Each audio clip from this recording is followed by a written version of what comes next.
Bonjour à tous, c'est Claire de Marketing de Réseau Pratique. Et aujourd'hui, je voulais faire une petite vidéo pour aborder un reproche que l'on nous fait souvent. Vous avez fait une présentation, vous avez mis un post sur les réseaux sociaux et il y a toujours un esprit chagrin pour vous rétorquer, vous faire un reproche en vous disant vous êtes intéressé. Alors inutile de vous dire que cette réflexion, elle va complètement tétaniser un jeune distributeur, quelqu'un qui démarre. Elle va fortement agacer quelqu'un de plus chevronné, je parle en connaissance de cause. Et c'est pour ça que j'aborde ce point, histoire de régler définitivement le problème et vous donner des clés pour répondre à ce type de reproche. Alors, avant de donner la solution, quelques petites remarques génériques. Si vous faites partie de ces gens que la proposition agace, merci de ne pas surréagir, car après tout, proposer un job, c'est quand même pas l'agression du siècle. Donc simplement, si vous n'êtes pas agressé, vous le dites et basta. Quant au distributeur, merci d'être un petit peu plus subtil pour certains, de ne pas spammer tout Facebook, tout LinkedIn, etc. Vous ne faites une proposition de travail qu'à des gens potentiellement intéressés. Et puis surtout, arrêtez de faire croire que les yachts vont tomber du ciel. Non, c'est pas comme ça que ça se passe. Le MLM, c'est un travail sérieux. Pour réussir, il faut bosser. Et si vraiment vous avez envie d'un yacht, ça viendra peut-être un jour, mais avec beaucoup, beaucoup de travail. Donc ça, c'était pour la première remarque. Deuxième remarque qui a son importance, l'intérêt n'exclut pas l'empathie. Ça, faut le comprendre quand même. Parce qu'autrement, si c'était le cas, tous les professionnels de santé travailleraient gratuitement. Je ne crois pas que ce soit le cas.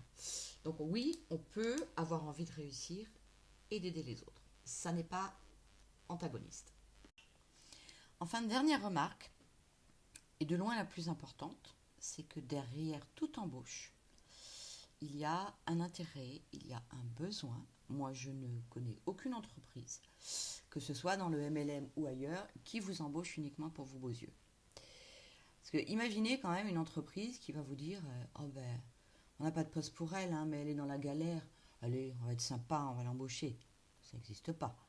Ou alors encore mieux, on n'a pas de poste, mais il est tellement sympa. Allez, on va le prendre. Il va nous ambiancer l'équipe. Non mais hello, comme dirait Camilla. Non, ça n'existe pas. Pas plus dans le MLM que dans une entreprise classique. Donc gardez ça dans un coin de votre tête. Derrière toute embauche, quelle que soit la forme de l'entreprise, il y a un besoin, il y a un intérêt. Voilà, donc maintenant qu'on a mis en place un petit peu tout ça, comment on s'en sort avec ce reproche? Qu'est-ce qu'on en fait? Comment on le gère? Donc, c'est ce que l'on va voir ensemble maintenant.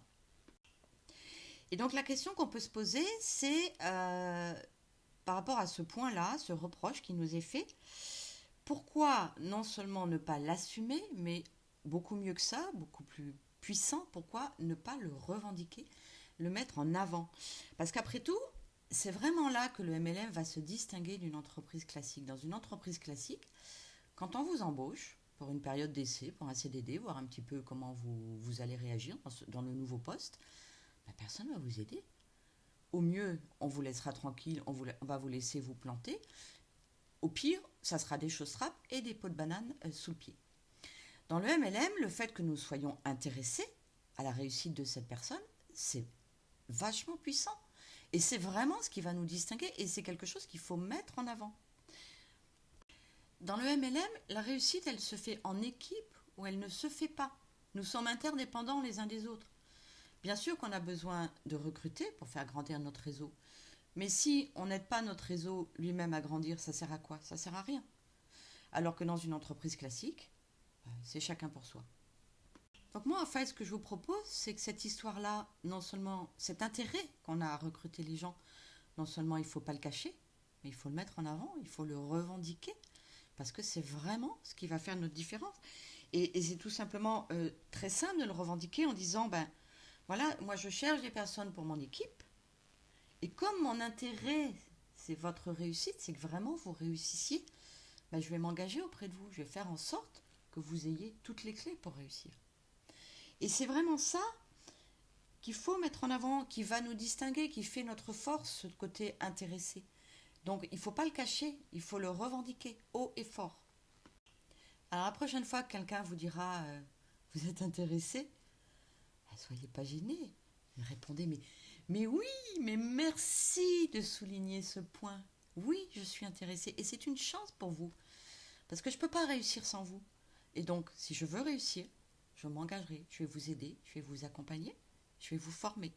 Oui, je suis intéressée et c'est votre chance. Voilà, j'espère que cette petite vidéo vous aura plu, qu'elle vous sera utile. Donc n'hésitez pas à liker, à partager, à commenter. Vous pouvez même critiquer, je n'ai pas de souci avec ça, mais merci de le faire sans pseudo, parce que je ne discute pas avec les trolls. Et je vous dis à très bientôt.